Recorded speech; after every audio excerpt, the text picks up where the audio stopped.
Everyone, अगर आपको उर्दू के एग्ज़ाम 9th क्लास की उर्दू जान पहचान में अगर आपको लाना है फुल मार्क्स यानी 80 आउट ऑफ 80, तो इस वीडियो को शुरू से लेके आखिर तक ज़रूर देखें।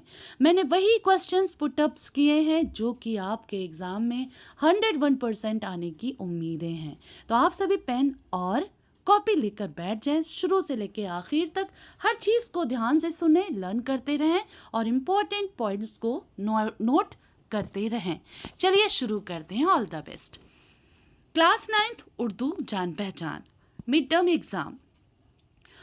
हिंदू मुसलमान नज़्म का मरकज़ी ख़याल बयान करें। ठीक है। हिंदू और मुसलमान सब इंसान हैं, एक मुल्क के बाशिंदे हैं, सबको एक साथ मिलकर रहना चाहिए, इसी में सबका फ़ायदा है। इतना बेटे आप लिख दोगे तो फुल मार्क्स आपको मिल जाएंगे। ओके। अब दूसरा है, हिंदू मुसलमान नज़्म में शायर ने क्या पैगाम दिया है, क्या मैसेज दिया है, तो बहुत ध्यान से सुनेंगे। शायर तिलोक चंद महरूम ने इस नज़्म में छोटे छोटे मिसरों में बताया है कि हिंदू और मुसलमान सब इंसान हैं, सब भाई भाई हैं, इनमें किसी का भेदभाव करना दुरुस्त नहीं। इज्जत के काबिल वही है जो नेक काम करता है, दूसरों के काम आता है। हिंदुस्तान हिंदू मुसलमान सबके ही रहने की जगह है। जिस तरह एक गुलिस्तान में दो बुलबुलें रहते हैं, एक ज़मीन है और सबके लिए ही आसमान है। अगर आपस में नाइत्तेफाकी होगी तो सबके लिए तकलीफ का बाइस होगी और हिंदू मुसलमान दोनों का एक जैसा नफ़ा व नुकसान होगा। मिलजुल कर रहने में कामयाबी है। हिंदू मुसलमान दोनों इस मुल्क की पुरानी कौमें हैं। तो इस तरीके से बेटे आप सभी लिख देंगे, एग्ज़ाम में फुल मार्क्स आपके आ जाएंगे, पूरे 5 नंबर। या फिर मरकज़ी ख्याल पूछा जाएगा, या फिर पैगाम, या फिर खुलासा। इन तीनों में से कोई एक ज़रूर आएगा। अब कह रहे सूरज नारायण मेहर की नज्म बहादुर बनों का मरकजी ख्याल बयान करें। 5 नंबर का आता है बेटे, ध्यान देंगे। इस नज्म में शायर अपने बच्चों को नसीहत कर रहा है कि वो कोई बुरा काम ना करे और ना मुझसे बुरी बात कहे, सच्चाई के रास्ते पे चलें। अगर कोई गलती या खता होती है तो उसे छुपाएं नहीं, ना कोई बहाना बनाएं। उस्ताद को सब सच सच बताएं, कुछ कहने से पहले लफ्ज़ों को तोलो, झूठ ना बोलो, किसी को गाली मत दो, सीधे रास्ते पे चलो। शायर बच्चों को समझा रहा है कि खूब दिल लगा कर सबक याद करो, इल्म से बढ़कर कोई नेमत नहीं है, कोई दौलत नहीं है। जो स्कूल से होमवर्क मिले उसे वक्त पर करो, मेहनत करने से ना डरो। इम्तिहान और इल्म के रास्ते से गुजर कर कामयाब हो जाओ, प्यारे बच्चों बहादुर बनो। इस तरीके से सूरज नारायण मेहर ने आपको एक पैगाम दिया है बेटा। इसका खुलासा, मरकजी ख्याल, पैगाम इस तरीके से आप अच्छे से लिख सकते हैं। कोई भी एक पूछा जा सकता है। ठीक है। आगे है कि एक पौधा और घास नज्म का मरकजी ख्याल। देखिए, जितनी भी नज़में हैं मैंने मरकज़ी ख़याल शॉर्ट फॉर्म में बहुत ही आसान ज़बान में समझाने की कोशिश की है। आप सभी से ज़रूर नोट करना, इतना छोटा सा लिखना होता है बेटा, पूरे 5 नंबर मिल जाते हैं। इस नज़्म में एक पौधा और घास का मुकाबला किया गया है, यानी ये जो नज़्म है ना बेटा, एक ड्रामाई नज़्म है, यानी दोनों लोग आपस में गुफ्तगू कर रहे हैं, बहस कर रहे हैं। घास सिर्फ जानवरों के खाने के काम आती है, जबकि पौधा बड़ा होकर फलदार और सायादार दरख्त बनता है। दरख्त मतलब पेड़। इसलिए लोग घास के मुकाबले में पौधे की कदर करते हैं, जिससे लोगों को नफ़ा या फ़ायदा होता है, लोग उसी को ही ज़्यादा चाहते हैं। इस नज़्म में बेटा पैगाम ये है ना कि आज के दौर में, आज के समाज में लोग उसी को ज़्यादा अहमियत देते हैं जो दूसरों को फ़ायदा पहुंचाता है। जैसे पेड़ क्या है, हमें बहुत ज़्यादा फ़ायदा देता है, ऑक्सीजन देता है, हवा देता है, फल फूल, जड़ी बूटियाँ, लकड़ियाँ, बहुत सारी चीज़ें हमें देती हैं ना। और बदले में घास क्या देता है, कुछ नहीं, बेचारे जानवर जाते हैं, चर के चले आते हैं, है ना। लेकिन जितना पेड़ फ़ायदा देता है उतना घास नहीं देता है। आगे चलते हैं। कह रहे नज्म एक देहाती लड़की का गीत का मरकजी ख्याल बयान करें। सावन का महीना है, मैनहा बरस रही, यानी बारिश हो रही है, बदली छाई हुई है, मौसम खुशगवार है। ऐसे में कोई देहाती लड़की गमगीन लहजे में गा रही है। उस वक्त ससुराल में उसे अपने मायके की याद आ रही है, उसे पुरानी यादें सता रही हैं। इस तरीके से बेटा आप लिख देंगे। यानी देहाती लड़की के गीत में का मरकजी ख्याल क्या होगा कि एक लड़की है, बारिश का महीना है, चारों तरफ काली घटा छाई हुई हैं, ठंडी हवा चल रही है, बहुत ही सुहाना, बहुत ही अच्छा मौसम है। इन सब के बावजूद भी एक लड़की है जो गमगीन लय में लगातार गाए जा रही है। तो लोग कह रहे हैं इतने अच्छे मौसम में, इतने सुहाने मौसम में ऐसे कोई गमगीन कैसे रह सकता है? तो किसी ने कहा ये मुझे लग रहा है ये वो लड़की है जो अपनी ससुराल में है और उसे अपने मायके की याद आ रही है। तो इस तरीके से आप एग्जाम में लिखेंगे तो पूरे पूरे मार्क्स आपको मिल जाएंगे। अब आते हैं हम सवाल जवाब की तरफ। बेटा मैंने वही क्वेश्चन पुटअप किए जो मैं श्योर हूं कि ये एग्जाम में 101% पूछे जा सकते हैं। इज्जत के काबिल कौन है? वो इंसान लोगों की भलाई के काम करता है, वही इज्जत के काबिल है। जो लोगों की मदद करता है, नेकी का काम करता है, वही इज्जत के काबिल होता है। ना इत्तेफाकी को आज़ारे जहां क्यों कहा गया है ना? क्यों कहा गया है? तो बेटे ये थोड़ा मिसप्रिंट है, इसको भूल जाना। ना इत्तेफाकी आपसी लड़ाई झगड़े से हर तरह का माली व जानी नुकसान होता है, जो हर शख्स के लिए तकलीफ का बाइस है, जान के लिए दुख है। ना इत्तेफाकी यानी लड़ाई झगड़े से कुछ हासिल नहीं होता बेटा, कुछ भी हासिल नहीं होता, सिर्फ रुसवाई होती है, जिल्लत होती है, नुकसान होता है ना? कह रहे हैं कामरानी का राज क्या है? तो हिंदू मुसलमान सब मिलजुल कर रहे हैं। कामरानी मतलब कामयाबी, इसमें कामरान लिखा हुआ है बेटा, लेकिन कामरानी ऐसे लिखा जाता है, ठीक है, सही लफ्ज़ ऐसे है। तो सभी मिलजुल कर रहें, ध्यान दें, हिंदू मुसलमान सभी मिलजुल कर रहें, मुल्क की तरक्की और बहबूद के लिए एक साथ काम करें तो इसमें बड़ी कामयाबी मिलेगी। यही हमारी कामरानी का राज है ना? एक सवाल बहुत इंपॉर्टेंट है, ये हर साल पूछा जाता है, मे भी इस बार भी पूछा जाए। हाथी की रोटी कैसी होती थी? हाथी की रोटी 2-3 इंच मोटी होती थी। कितनी? 2-3 इंच। कितनी होती थी? 2-3 इंच मोटी होती थी। कह रहे मौला बख्श ने खाना क्यों बंद कर दिया था? तो फीलबान हाथी की देखभाल करने वाले को बोलते हैं। फील मतलब बेटा हाथी। फीलबान ने बादशाह से कहा मौला बख्श तमाम गन्ने और आतिफ की रोटियां बच्चों को बांट देता है, ठीक है, ये हुक्म दिया जाए कि कोई लड़का उसके पास ना आए। बेटा हमजा लगा लेना, ठीक है। चुनांचे कोई बच्चा हाथी के पास नहीं गया तो बच्चों को न देखकर मौला बख्श ने खाना बंद कर दिया, क्योंकि वो बच्चों का बहुत अच्छा दोस्त बन गया था। बहादुर शाह ने लाहौरी दरवाज़ा क्यों तोड़वाया? जाहिर सी बात है, उनका हाथी मौला बख्श जो था बहुत ऊंचे कद का हाथी था और इनका लाहौरी दरवाज़ा जो था बड़ा छोटा था, तो इसमें हाथी को निकलने में बड़ी दुश्वारी होती थी, तो उन्होंने दरवाजे को तोड़वा करके खूब बड़ा सा कर दिया। इस तरीके से भी आंसर लिख सकते हैं आसान जबान में। लाहौरी दरवाजे से निकल नहीं सकता था, इसलिए दरवाज़ा बहादुर शाह ने तोड़वा कर ऊंचा करा दिया ताकि हाथी निकल सके। अब क्या है बेटे, ध्यान देंगे आप सभी। परिंदों के अंडों को क्यों नहीं छूना चाहिए? परिंदों के अंडों को क्यों नहीं छूना चाहिए? तो कोई शख्स घोंसले में रखे हुए अंडों को छू ले तो परिंदे फिर उन अंडों पर, यहाँ पर बेटा अंडों होगा, ठीक है, उन अंडों को नहीं सेती, उसे ये एहसास हो जाता है कि अब अंडे गंदे हो गए हैं, अब इससे बच्चे नहीं निकलेंगे, इसलिए वो अपने पैर से अंडे को गिरा देती है, ठीक है। अब कह रहे हैं श्यामा को अपने भाई केशु पर तरस क्यों नहीं आया? श्यामा को भाई पर तरस इसलिए नहीं आया क्योंकि चिड़िया के जो अंडे नीचे गिरकर टूट गए थे, वो ये समझती थी कि केशु ने ये अंडे ज़मीन पर गिरा दिए होंगे, वो नीचे गिर पड़े, उसके गलत काम की वजह से उसे सज़ा मिलनी ही चाहिए। कौन सोच रहा था? ये श्यामा। ओस के कतरे फूलों की पत्तियों पर कैसे लगते हैं? तो उसके कतरे फूलों की पत्तियों पर निहायत खूबसूरत लगते हैं। ओस के बारे में कौन सी ज़रबुल मिसल बहुत ज़्यादा मशहूर है बेटा? तो ओस के लिए ज़रबुल मिसल मशहूर है कि ओस जब पड़ती है तो हाथी भीग जाता है मगर एक चिड़िया की प्यास नहीं बुझती है। ओस दिखाई नहीं देती है, लेकिन एक कपड़ा डाल दो आसमान के नीचे, जब ओस गिर रही हो कपड़ा पूरा गीला हो जाएगा। खुदा की मखलूक किस चीज़ से तरोताज़ा हो जाती है? तो बेटे किससे हो जाती है? खुदा की मखलूक ओस, यहाँ पे ओस नहीं लिख पाई हूँ मैं, टाइप नहीं हो पाया है। ओस के कतरों से तरोताज़ा व निहाल हो जाती है, ओस ऐसे लिखेंगे, ठीक है। मखलूक किससे तरोताज़ा हो जाती है? तो किस की जगह बस आप ओस लिख देंगे, पूरे नंबर मिल जाएंगे आपको। लड़की गमगीन लय में क्यों गा रही थी? देहाती लड़की उस वक्त ससुराल में थी। इस पुरफ़ज़ा माहौल में उसे माँ बाप याद आ रहे थे, याद आ रहे हैं। पुरानी यादें होगा बेटा, थोड़ा सा मिसप्रिंट हुआ है, आप ध्यान रखेंगे। अब ये चीज़ आप भूलेंगे भी नहीं। पुरानी यादें उसे सता रही थी, इसलिए लड़की गमगीन लय में गा रही थी। यानी ससुराल में थी, उसे अपने मायके की याद आ रही थी। लड़की के गाते वक्त किस तरह का माहौल था?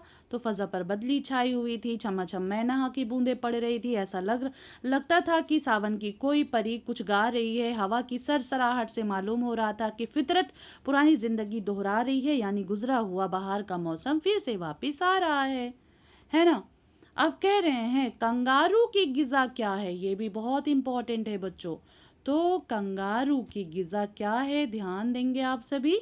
कंगारू की गिज़ा फल, सब्जियां, पत्तियां, नरम घास और उसे बेटा गेहूं, यहाँ पे नहीं लिख पाई हूँ मैं, गेहूं ऐसे लिखा जाता है, ठीक है? गेहूं उसे बहुत ज़्यादा पसंद है, ठीक है? फिर से एक बार बता दे रही हूँ मैं, गेहूं, ठीक है? उसे गेहूं खाना भी बहुत ज़्यादा पसंद होता है। कह रहे हैं पेट भरने के बाद शेर क्या करता है? तो पेट भरने के बाद शेर पेड़ के नीचे आराम करता है।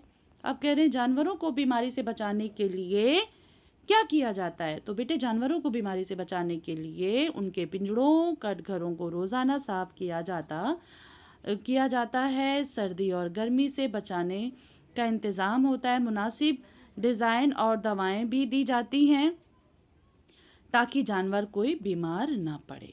ओके बेटे, आगे चलते हैं, ध्यान देंगे आप सब। जानवरों को बीमारी से बचाने के लिए क्या किया जाता है? तो जानवरों को बीमारी से बचाने के लिए उनके पिंजड़ों, कटघरों रोज़ाना साफ किया जाता है। सर्दी और गर्मी से बचाने का इंतज़ाम होता है और मुनासिब डिज़ाइन और दवाएं भी दी जाती हैं ताकि जानवर बीमार ना पड़ें। इस तरीके से बेटे आप सभी करेंगे।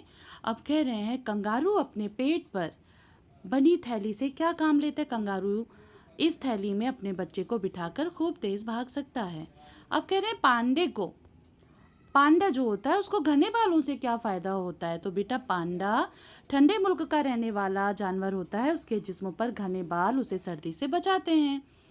कह रहे हैं चिंपैंजी को गर्मी क्यों सताती है? चिंपैंजी ठंडे मुल्क का रहने वाला जानवर है, इसलिए वो गर्मी का आदी नहीं होता, इसलिए उसे गर्मी बहुत ज़्यादा सताती है। किसी से गुफ्तगू करने के आदाब क्या है? यानी जब हम किसी से बातचीत करते हैं तो आदाब क्या होते हैं बेटे उसके?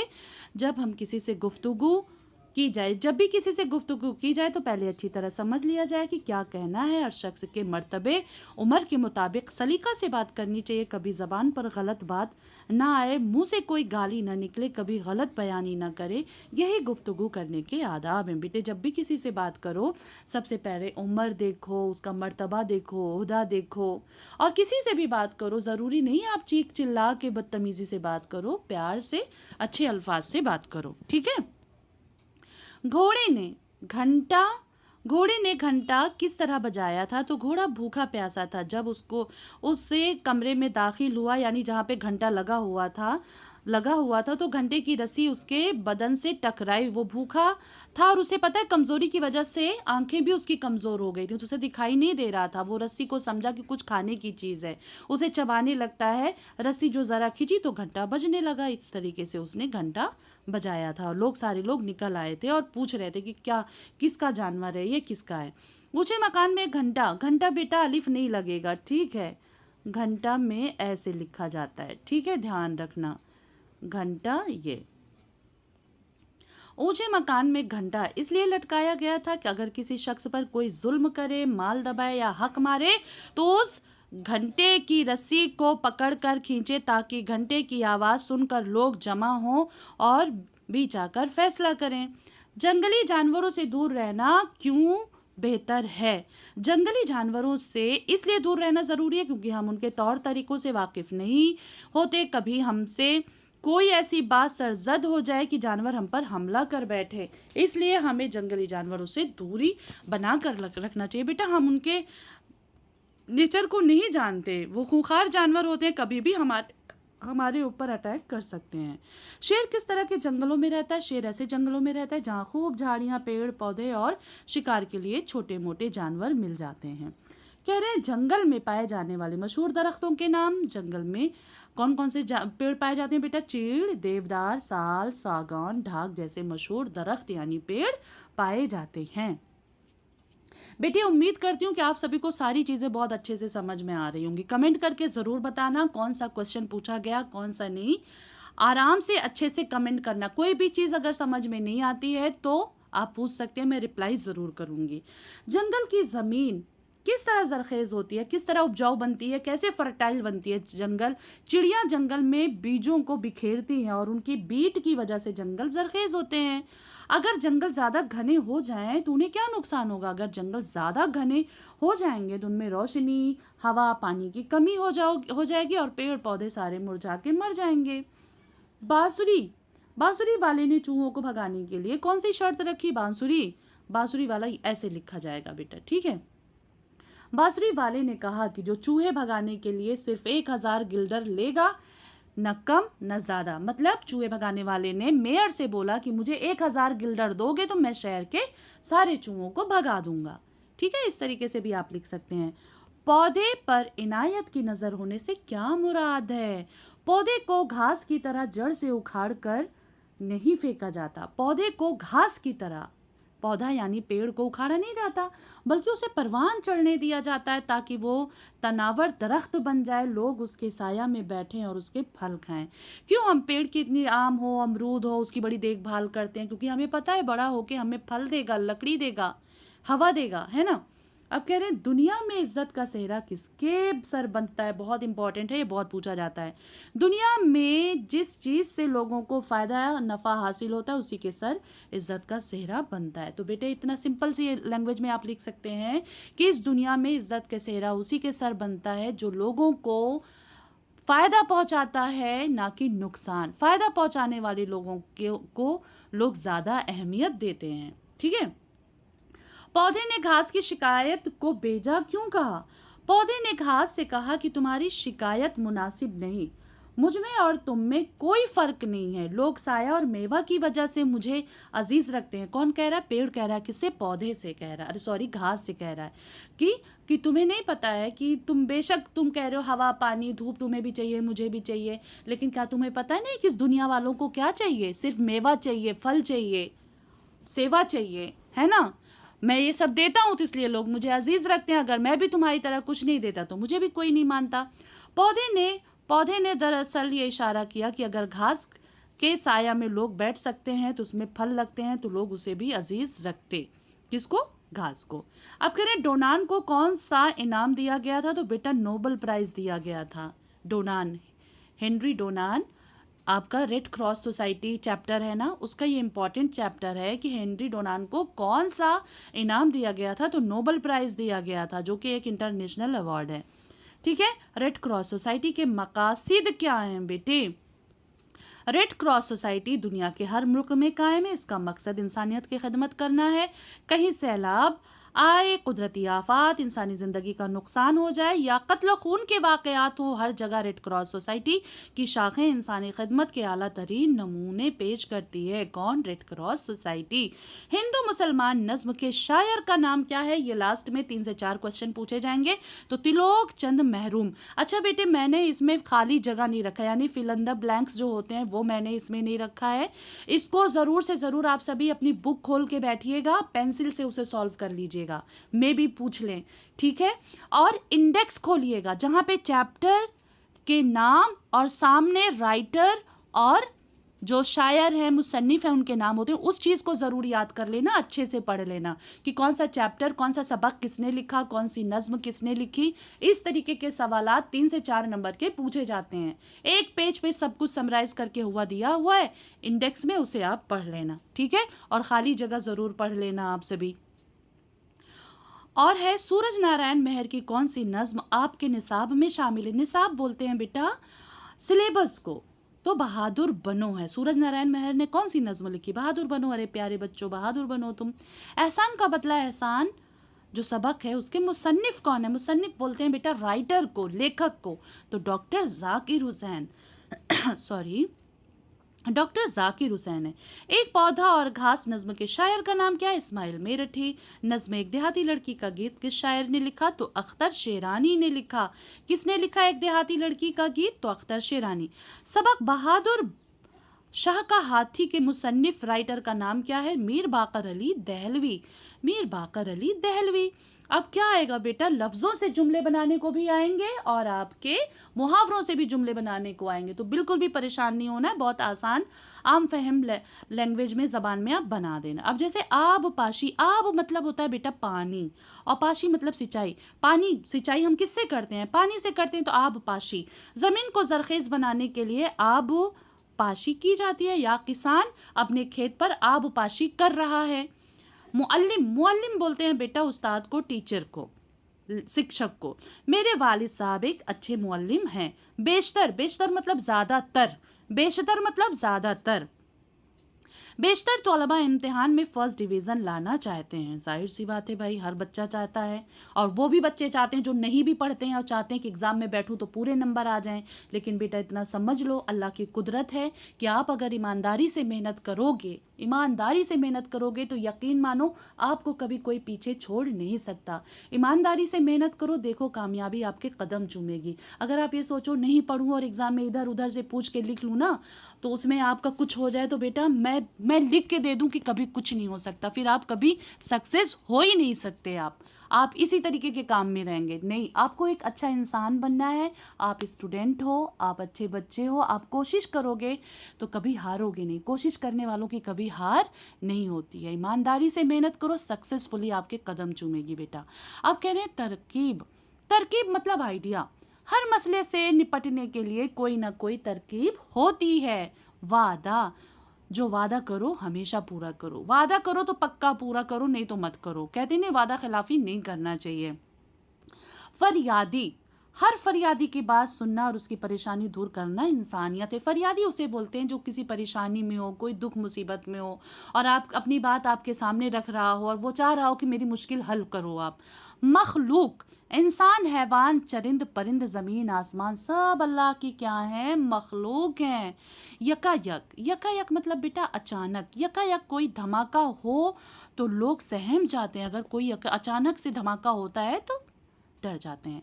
कामरानी का मुतजाद क्या होगा? नाकामी। फिर से समझ लो, मुतजाद बोलते हैं अपोजिट को, उल्टे को, जिद को, विलोम शब्द को। तो कामरानी का नाकामी। इत्तेफाक का मुतजाद क्या होगा? निफाक होगा। क्या होगा बेटा? निफाक होगा। अब कह रहे हैं इज्जत का मुतजाद क्या होगा? जिल्लत होगा। ये देखो, इज्जत का जिल्लत मुतजाद। कौमे का वाहिद क्या होगा? कौम होगा।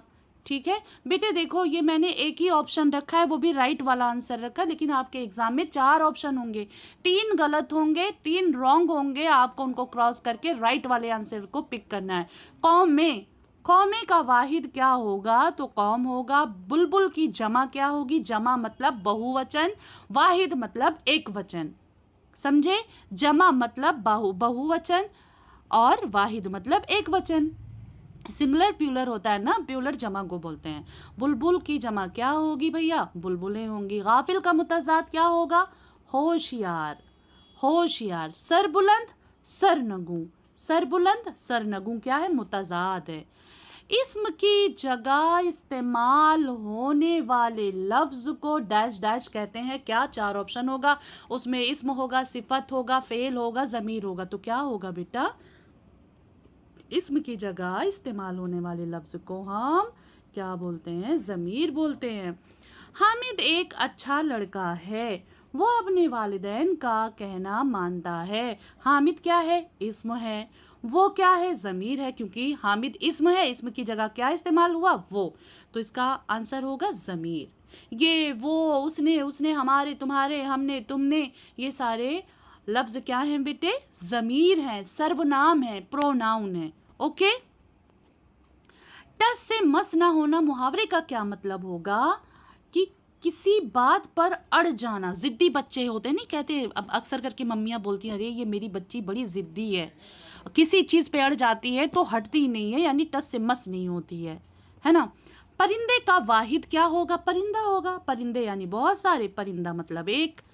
है ना। ख्वाहिश की जमा है ख्वाहिशात, ख्वाहिश की जमा क्या है ख्वाहिशात। अम्मा का मुज़क्कर क्या होगा अब्बा, ठीक है। अब्बू का अम्मी होगा। चिड़िया, चिड़िया का मुज़क्कर क्या होगा चिड़ा होगा। क्या होगा बेटे चिड़ा होगा, चिड़ा चिड़ा। चिड़ा क्या है मुज़क्कर है यानी पुल्लिंग है। चिड़िया क्या है स्त्रीलिंग, स्त्रीलिंग है यानी कि मुअन्नस है, फेमिनन है। आगे चलते हैं।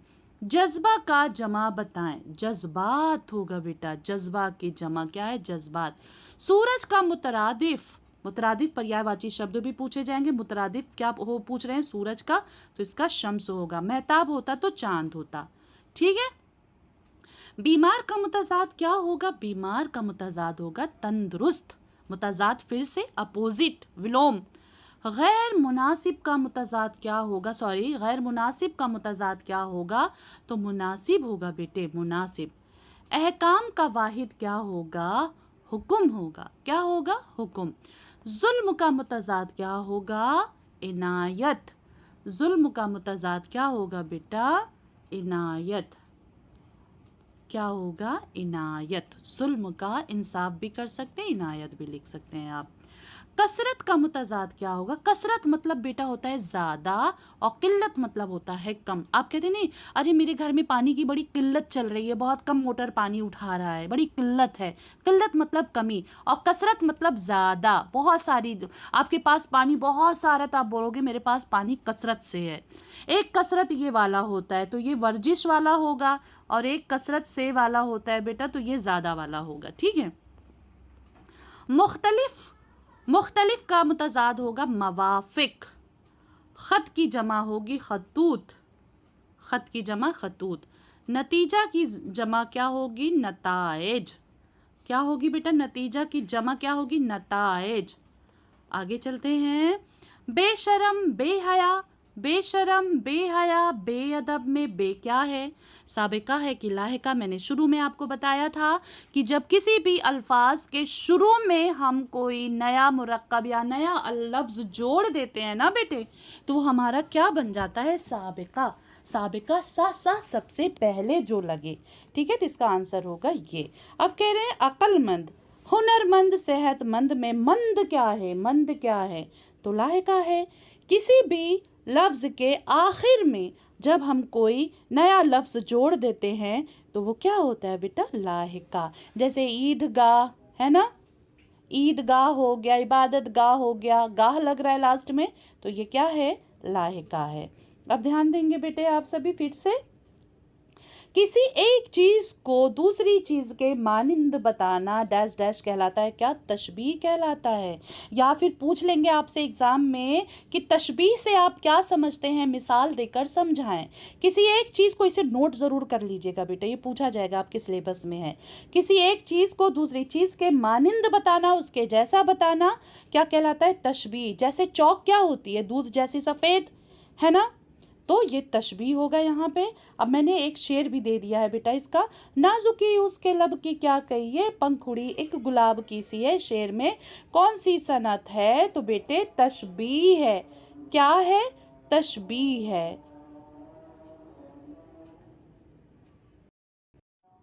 हाँ बेटे अजान हो रही थी, मगरिब का वक्त हो गया था। चलिए अब हम सभी बनाते हैं बेटा आँखों से ओझल होना, यानी मुहावरों से जुमले बनाना। ये तो ज़रूर आता है, 3 से 4 देंगे और बोलेंगे इसका मुहावरे से जुमले बनाएं। आँखों से, आँख से ओझल होना। मेट्रो ट्रेन बड़ी ही तेज़ी से आँखों से ओझल हो जाती है, ठीक है। नज़र बचाना क्या है, ध्यान देंगे बेटे। नज़र बचाना, नज़र बचाना, बाज़ लड़के किसी भी उस्ताद को रास्ते में देखकर खामोशी से नज़र बचाकर निकल जाते हैं कि कहीं सलाम ना करना पड़ जाए, क्योंकि आजकल के बच्चे बेटा सलाम भी करना बड़ा मुश्किल काम समझते हैं। चेहरे का रंग उड़ जाना, पुलिस को देखते ही चोरों के चेहरे का रंग उड़ गया। भीगी बिल्ली बन जाना, क्लास में शरारती बच्चे उस्ताद को जैसे ही देखते हैं ना बिल्कुल भीगी बिल्ली बन जाते हैं, बहुत सीधे साधे बच्चे नज़र आने लगते हैं बिल्कुल। सुध न रहना, आज मैं काम में इतना ज़्यादा मशगूल, मशगूल मतलब बिज़ी थी कि मुझे खाने पीने की सुध न रही। चेहरा शर्म से सुर्ख होना, चोरी करने पर नीलम पकड़ी गई और उसका चेहरा शर्म से क्या हो गया सुर्ख हो गया, लाल हो गया। वार खाली देना, जब किसी का वार खाली चला जाता है तो सामने वाला तिल मिला जाता है। तिल दिल मिला लिख गया यहाँ पे, तिल मिला बेटा, तिल मिला जाता है। ठीक है, जैसे मम्मी जब आपको मारती हैं और सही वार नहीं लगता, मार नहीं लग पाती है, तो मम्मी और तेज़ गुस्सा हो जाती है, पकड़ में आते हो तो कायदे से पिटाई हो जाती है आपकी, है ना। अब कह रहे हैं फीस मुआफ़ी पर एक दरख्वास्त, तो ध्यान से देखना बेटा फॉर्मेट कैसे लिखना है आपको। राइट साइड में बीमारी के लिए छुट्टी की दरख्वास्त आपको लिखनी है। बाखिदमत जनाब प्रिंसिपल साहिबा, GGSSS नूर नगर नई दिल्ली। ठीक है, फिर एक लाइन छोड़ेंगे, जनाबे आलिया। जनाबे आलिया आपने लिखा, ज़रूरी गुजारिश ये है कि मैं नवी जमात के सेक्शन ए में पढ़ती हूँ। मेरे वालिद एक दुकान में काम करते हैं, उन्हें मामूली तनख्वाह मिलती है। हम 5 भाई बहन हैं और सब पढ़ रहे हैं। कम तनख्वाह होने पर बामुश्किल घर का गुजारा होता है। वालिद साहब मेरी फ़ीस अदा करने से खुद को कासिर पाते हैं। आपसे दरख्वास्त है कि आप मेरी फ़ीस मुआफ़ फरमाएं ताकि मैं अपनी तालीम जारी रख सकूं। एन नवाजिश होगी, ये एन नवाजिश ना बेटा यहाँ पे लिखना एक लाइन छोड़ के। ठीक है, तारीख राइट साइड में और फिर इस साइड में आप लिखोगे आपकी फर्माबरदार शागिर्दा, नाम, जमात, रोल नंबर, ये सारी चीज़ें आप डालेंगे। ठीक है, अब कह रहे हैं, अब देखो बहुत ध्यान से देखना बेटा, मुंशी प्रेमचंद, ये भी 5 नंबर का आएगा। ठीक है, कहेंगे मुंशी प्रेमचंद के हालात ज़िंदगी बयान करें या फिर एहसान का बदला एहसान का खुलासा बयान करें। तो अगर आपने इन साहब को अच्छे से पढ़ रखा है तो बढ़िया सा इनकी हालात ज़िंदगी, जब ये जो चैप्टर है नादान दोस्त, उसके पहले ये है नादान दोस्त लिखा है ना इन्होंने, मुंशी प्रेमचंद ने। अगर एहसान का बदला एहसान का खुलासा आपने अच्छे से पढ़ रखा है, पढ़ रखा क्या, कहानी आपको पता ही है ना, एहसान का बदला एहसान, उसी चीज़ को आपको सेम अपनी ज़बान में, आम फहम ज़बान में बयान कर देना है। इसी को बोलते हैं बेटा खुलासा, शुरू से लेके आखिर तक।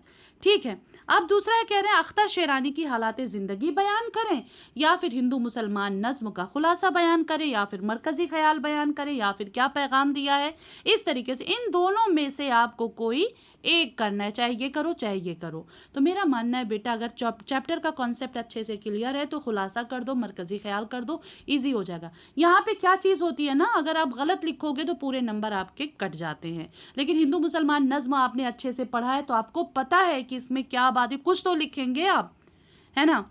अब देखिए फिर आता है 10 नंबर का आपका मजमून। कितने का आता है, 10 नंबर का। बहुत ध्यान से जल्दी जल्दी फटाफट सुन लें क्योंकि नहीं तो बहुत लंबी वीडियो हो जा रही है बेटा, लेकिन ये एग्ज़ाम में आएगा, ये आपके सिलेबस में है।